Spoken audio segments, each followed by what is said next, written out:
Good morning, friends. We are doing lesson 23 in Wit and Wisdom. And our essential question is, what can we discover about animals' unique features? Our focus question for today's lesson is, how do animals use the same feature in unique ways? Our content framing question is, what does a deeper exploration of informational text features reveal in What Do You Do with a Tale Like This? So in this lesson, you are going to examine texture in young hair and text features in What Do You Do with a Tale Like This? So let's look at a page here in the book, page 7 and 8. All right, on 7 and 8, look at the illustration of the jackrabbit's ears. Whoops, right here, okay? What do you notice about the paper Jenkins used to create those ears with? Well, looks kind of flat looking, doesn't it? Almost looks like construction paper, right? And like cotton or fur coming out of the ears. Okay. Well, what do you think those ears would feel like? Kind of fuzzy, maybe, or smooth? Okay. Well, when a person talks about how something feels, he or she is describing the texture of something. So, texture. This is the word texture, and I want everybody to repeat texture after me.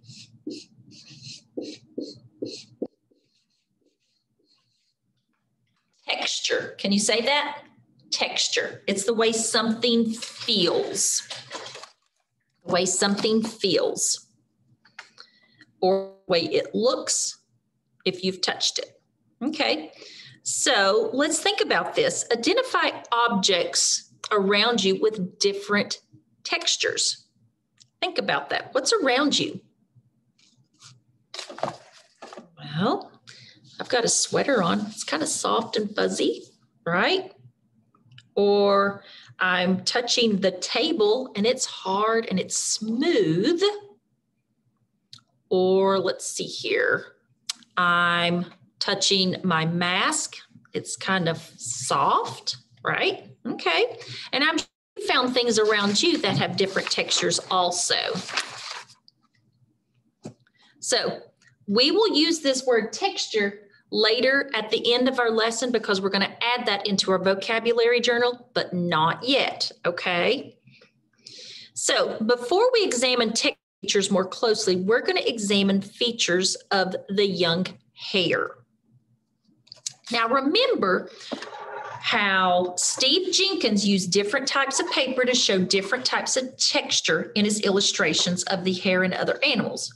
Now remember, Steve Jenkins is one of our authors and illustrators of What Do You Do with a Tale Like This? We are going to look closely at the young hair to see how Dürer used texture to portray the hair. So our question is, what does a deeper exploration of texture reveal in young hair? So let's look at young hair. I'm going to share my screen with you. All right. I want you to take a few minutes just to look at this picture here, okay? Just to examine it closely, examine the texture. And what do you see?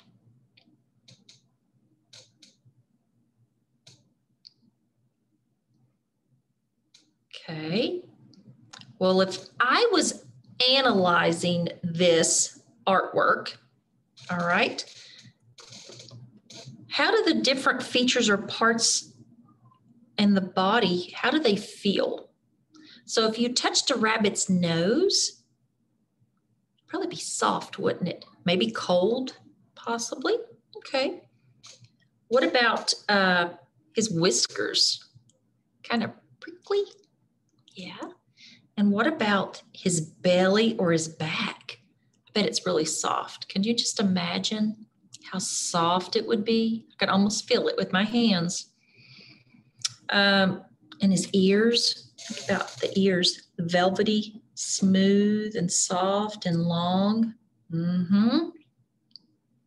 And look at his claws. I bet if you touched his claws, they're kind of sharp, aren't they? You can tell by looking at them that they're sharp, right? Wow. Okay, well, let's think about this. How did the artist show different textures in different parts of the body? What did he do differently on these? Well, think about it. He painted big areas of color and added lines on top to show the hare's body. So he's got different lines going in different directions to show the different parts of this body, right? He used long, black, skinny lines to show the whiskers. But he used layers of lines on the hare's back. Notice how thick and full and fluffy that hair looks just because of the lines on it, the texture of it.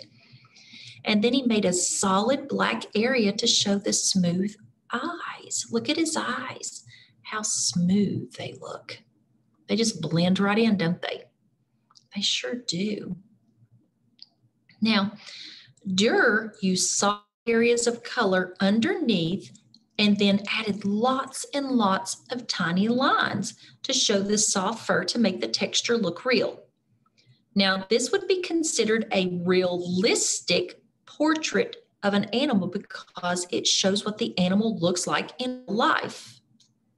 That's what makes it realistic. This painting was made a long time ago, which means that Durer had to paint it from memory or by looking at an actual hair, not a photo. Now, you just examined Durer's portrait of young hare to see how he used texture to highlight different features of an animal. And so next, you're going to analyze our text. What do you tell like this to see how the author uses text features to highlight information? Okay, so I'm going to stop sharing now. Okay, so what text features have we been learning about? Well, if we look at our chart up here, let me bring it in closer so we can look at our text feature chart.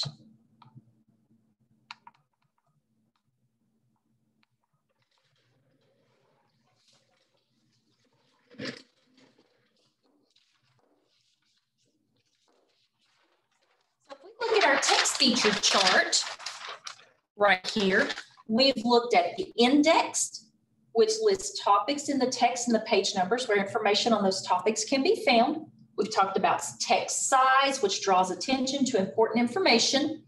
We've talked about text location, draws attention to important information. Text shape, that highlights the information. We've talked about bold print, which shows important words. We've talked about text box, which gives extra information like definitions. We've talked about a label, which tells about a picture. And we're going to learn more about these two here momentarily. But right now, we've learned all of that. Okay, so let's look at page 3 and 4. And I want you to tell me, what text features do you see on this page? So at this page, what text features do you see?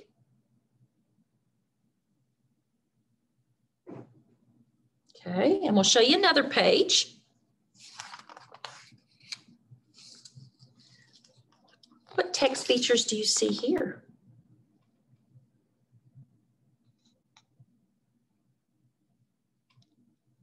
Okay, and I'm going to show you one more page.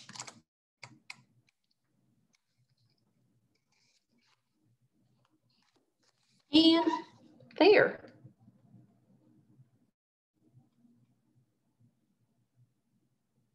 Okay, so if you look at a lot of this, On this back page, I know you really couldn't tell up close, but they have a bolded word.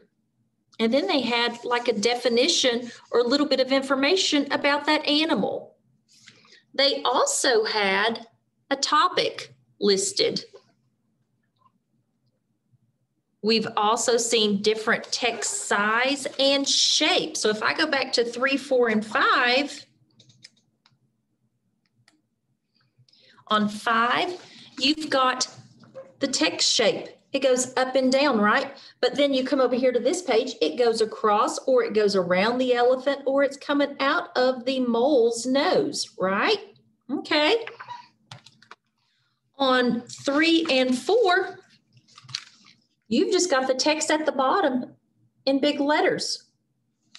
So the text size, the text shape, the text location, and bold print is what I saw on all those pages.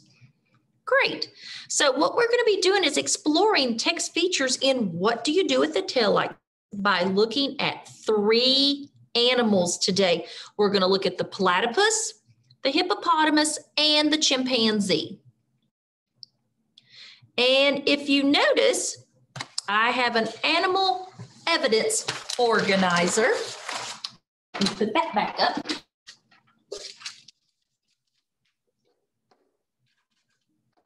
That is this right here.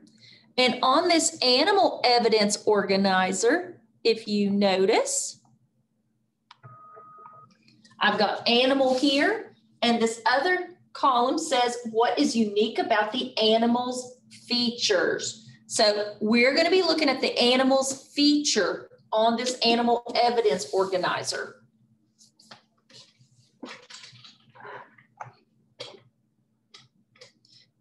So let me scoot back again here. All right. So if I look at 3 and 4, it says, what do you do with a nose like this? Think about the text feature and the information you learn on that page. So we know it's text size and shape, right?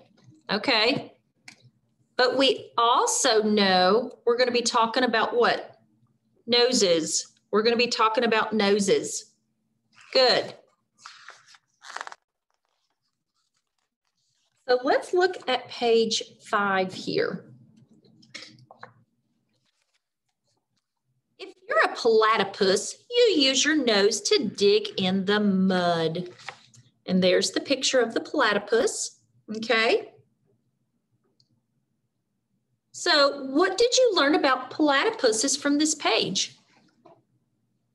Well, let's think about it. It tells us that a platypus uses its nose to dig in the mud, right? The illustration shows me that a platypus is underwater and has webbed feet and a brown round body. So if you look at that picture, see his webbed feet and his brown body, and his nose is flat. And look at the text next to the picture. It goes down the page next to the illustration. It's like the platypus diving down in the water, right? Good. Okay.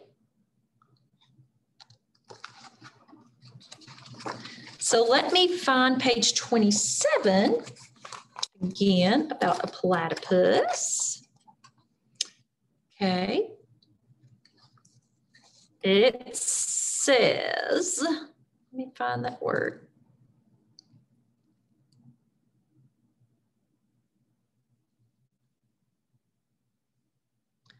A platypus, a very unusual animal, lives in streams, ponds, and rivers in Australia. It's a mammal, but it lays eggs. Its feet are webbed, and the males have poisonous spurs on their back legs. So what do we know about a platypus? Its feet are webbed, and the males have poisonous spurs on their back legs. Okay. Do you know that the platypus also closes its eyes underwater and it uses its bill to sense and the faint electric pulses emitted by its prey.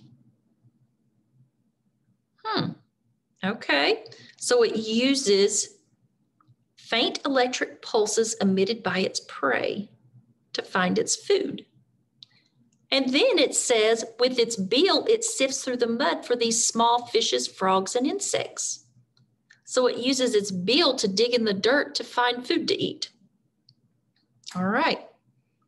So let's think about this. What does the sentence mean in our own words about platypuses? We've learned a lot, didn't we? We sure did. I learned that platypuses have webbed feet. I also learned that the males have those poisonous spurs on the back of their heels. The platypus's bill can sense prey in the water, and it also uses its bill to dig in the mud for food. Okay. Well, I also noticed, like text feature-wise, I noticed that that information was under noses in our book. And platypus was also in bold print, which means it's very important. So let's think about what could we put on our chart up here about platypuses then. Let's go ahead and fill in our chart on platypuses since we're doing 3 different animals here. Okay, so platypus.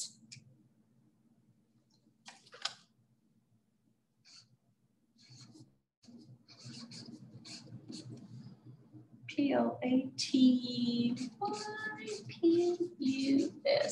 Platypus. So we know they have flat, wide gray nose. Flat, wide, gray nose. Okay. They have a brown body.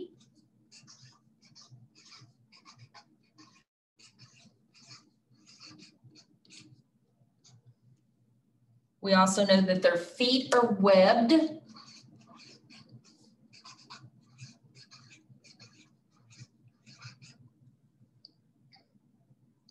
Males have poisonous spurs.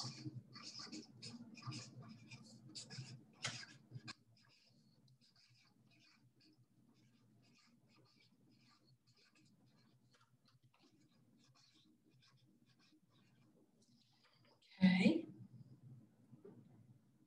Uses its bill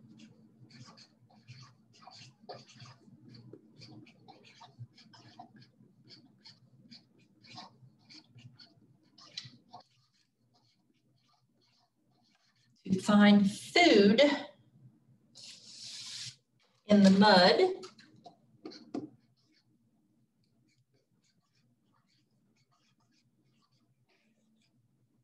And also senses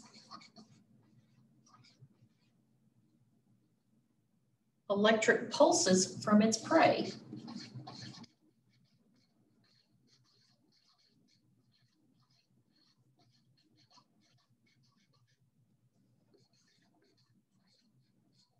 Okay, that's all for a platypus.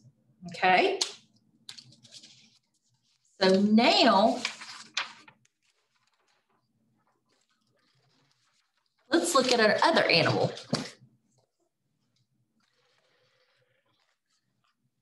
So I'm going to look at page 7 and 8.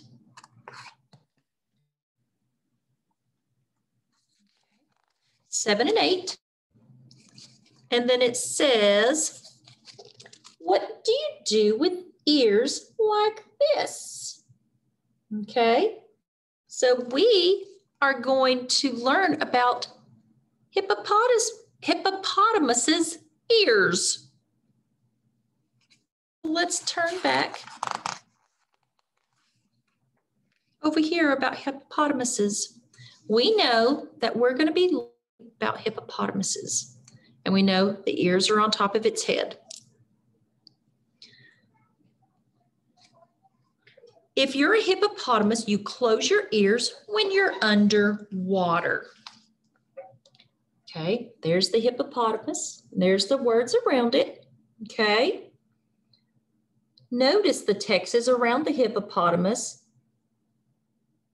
And we also know from this that they close their ears when they go underwater. It shows, the illustration shows that the hippopotamus is a very large, it has very little ears, doesn't it? Okay, so if I go to the header in the back of the book, ears on page 28,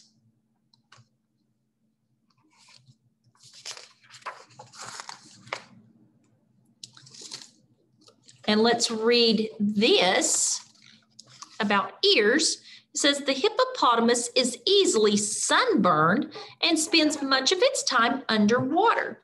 These large animals, 9 feet long and easily weighing 3,000 pounds, live in Africa and graze at night on grass and other plants around lakes and rivers where they spend most of their time. Hippos close their ears and noses when they go underwater, where they can stay as long as 30 minutes at a time. Okay, so now let's think about this. What does that tell us? Well, we know that hippopotamuses' skin burn really easily, doesn't it? And hippos can close their ears and their noses when they go underwater. And I wish I could do that. That would be great. And what about the text feature? What did you notice about the hippopotamus with the text? Let me turn it back so you can see it again. Look at the text. It goes around the hippopotamus, doesn't it? Yes. And if you notice over here, hippopotamus is a bolded word with that paragraph. That's another text feature there. So what do we know about hippopotamuses? We know that they have large gray bodies. Oh, it might be helpful if I write hippopotamus.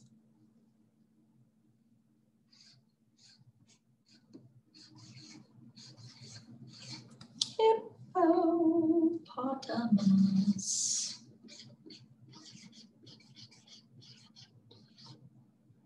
Okay, hippopotamus have large gray bodies.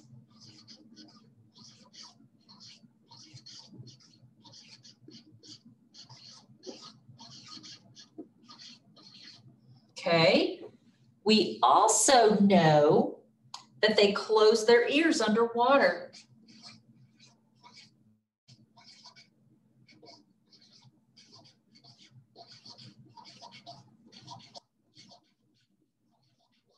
Close ears underwater. We also know that their skin is easily sunburned.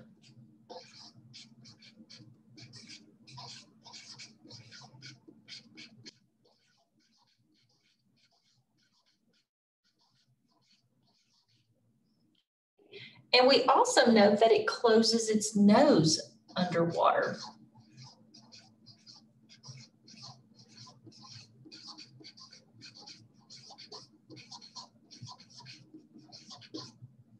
Good. Okay. So now let's look at our other animal that we're talking about. Let me find it here.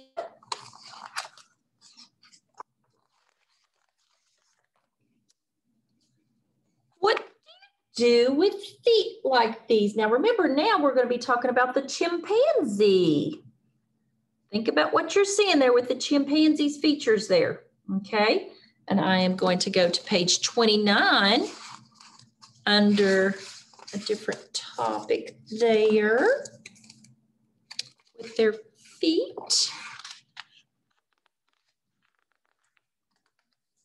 Sorry.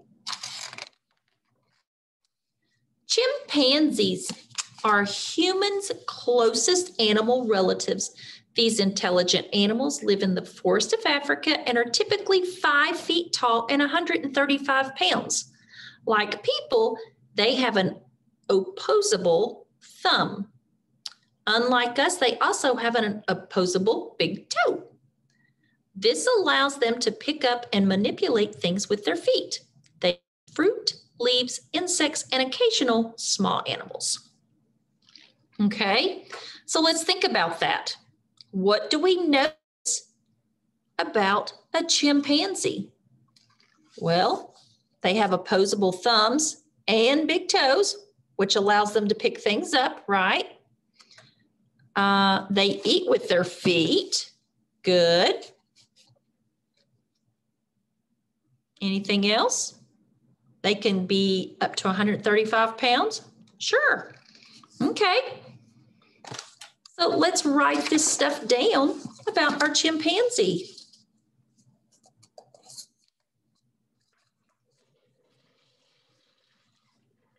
Let me write the word chimpanzee up here.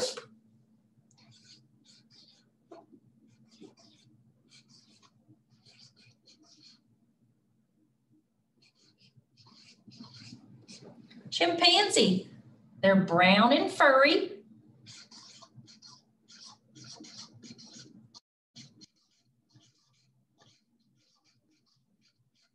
Okay. Their hands don't have fur. Their hands don't have fur.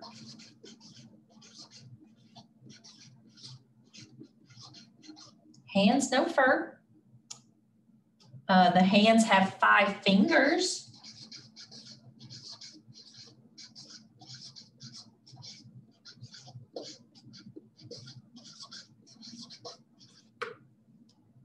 It feeds itself with its feet.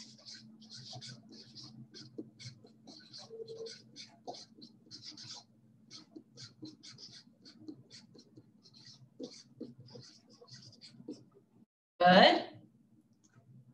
Has opposable thumb and big toe.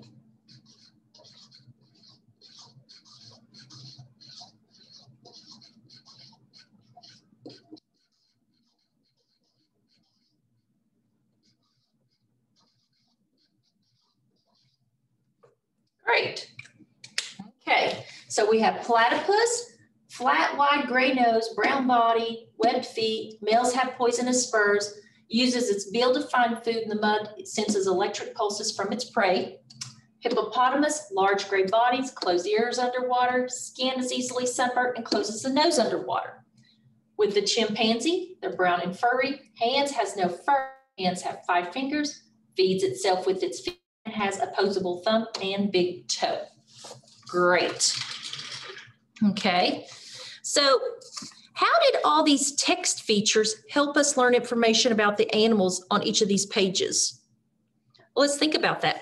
On page 3 and 4, we got a close-up of the platypus's nose. So if I go back to 3 and 4 over here, you got a close-up right there of the platypus's nose, didn't you? Yep. Okay. On page 5, it also gave us more information about a platypus's nose. It answered the question on 3 and 4, correct? Because the question on 3 and 4 was, what do you do with a nose like this? And that answered it. If you're a platypus, you use it to dig in the mud. It answered the question. On page 27,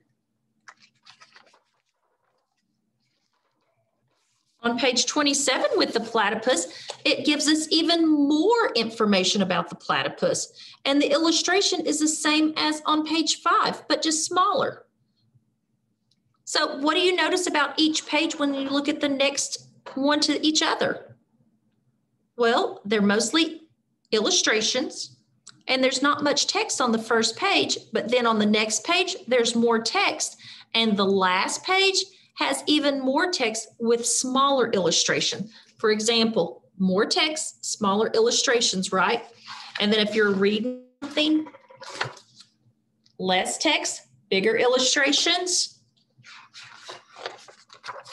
Illustrations go down, more text. Okay. So you can learn different layers of information. So like on page 3 and 4, it asks a question to interest you to give you a clue about the body part. But then on page 5, it gave you the answers to that question. And then on page 27, it gave you even more information. So it was kind of like it was scaffolding down.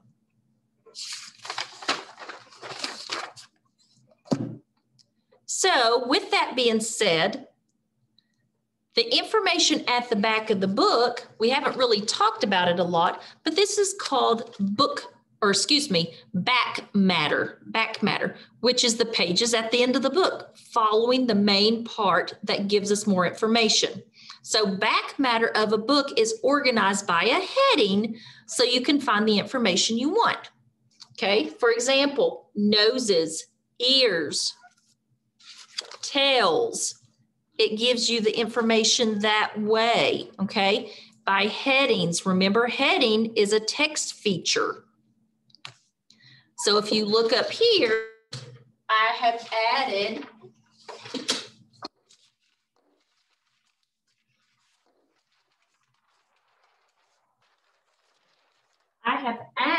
headings and back matter to our chart up here. Headings, what the section is about, and back matter, the pages at the end of the book following the main part. All right. So today, what we're going to do in this lesson is we are going to write your informative paragraph explaining how two animals from the text, what do you do with a tail like this, use their same features differently. Okay, so what I would like to do now is let's go over our focus question task. It says, write an informative paragraph explaining how two animals from the text, what do you do with a tail like this, use the same features differently. Make sure to include a topic statement that names a unique feature from the text. What do you do with a tail like this? Two or more details that explain or tell about how animals use that feature differently, and a conclusion. All right. So, and the last lesson, we started on one of these. We actually wrote one together. And so today we are going to put it together, and this is what you're going to turn in for your grade today. Okay. So with that being said, you need your journal so you can write this down. We're going to talk about the noses today. Remember, noses were the features that we were going to choose. All right, noses. So let me get my paper. This and this. While I'm getting ready, you guys can get your paper out also to do this on. Okay.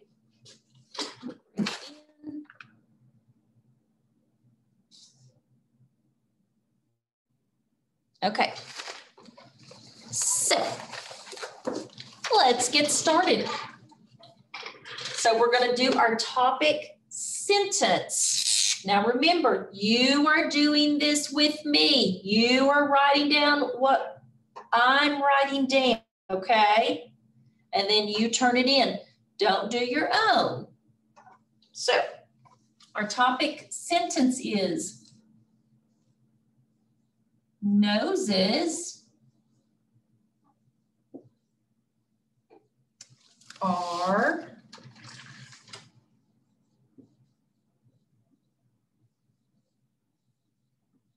unique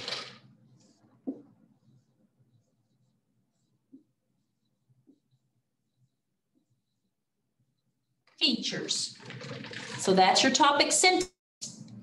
Now let's think about our two details that we're going to add to this. Okay. I think I want to talk about a platypus, right? And maybe an elephant. So a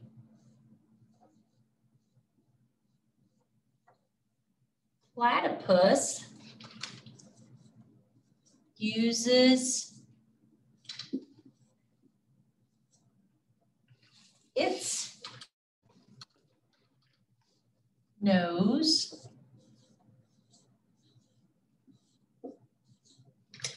to dig in the mud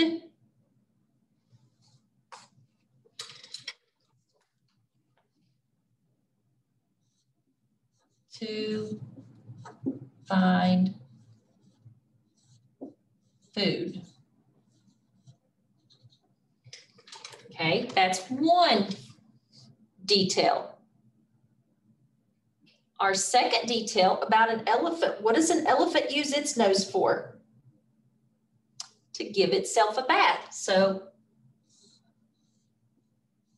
an elephant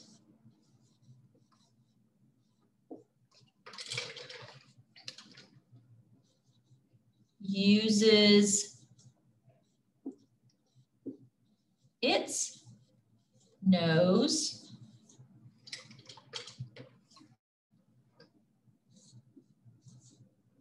to take a bath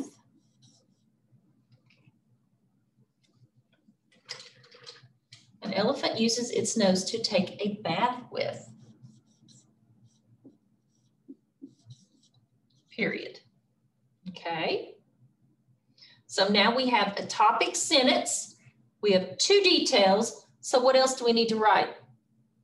A conclusion. So our conclusion is animals use their noses in different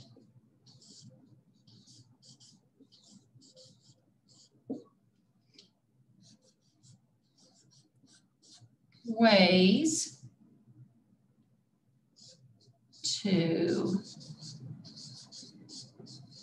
to make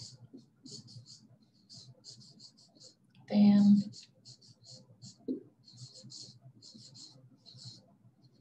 unique. So our story says, noses are unique features. A platypus uses its nose to dig in the mud to find food. An elephant uses its nose to take a bath with. Animals use their noses in different ways to make them unique. Okay, so that is our paragraph for this lesson that you need to turn in once you have this copied, okay? Okay.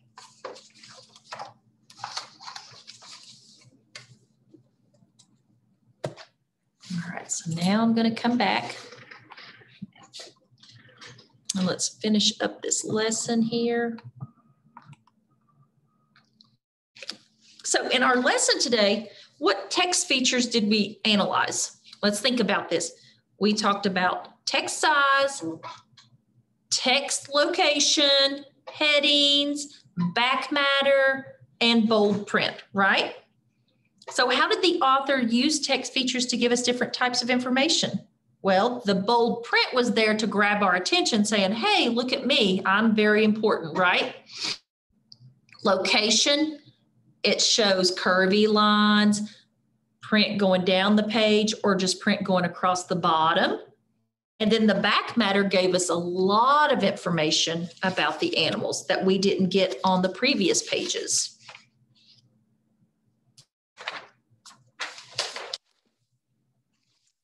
Now, before we examine the text features more closely, you also look closely at the painting of the young hare and the illustration in the text to examine how texture was used. But before wrapping up this lesson, we are going to add texture to our journal. So in your journal, I want you to write this word texture, okay? Remember, what does texture mean? Texture means it's the way it feels and looks. So texture means the way it feels and looks. So let me do this.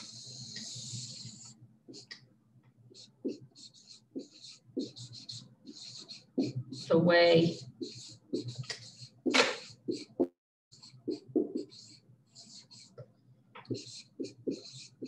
feels or looks. Okay. So what you're going to do is write that in your journal. All right. Write that in your journal and draw a picture of something with texture on it. All right. Draw a picture with something with texture on it. It could be that you want to draw a rabbit. That's fine. It's whatever you choose to do, okay? But make sure you put that in your journal, and you don't have to send that one in to me. I want just the writing that we've done today about the noses, okay?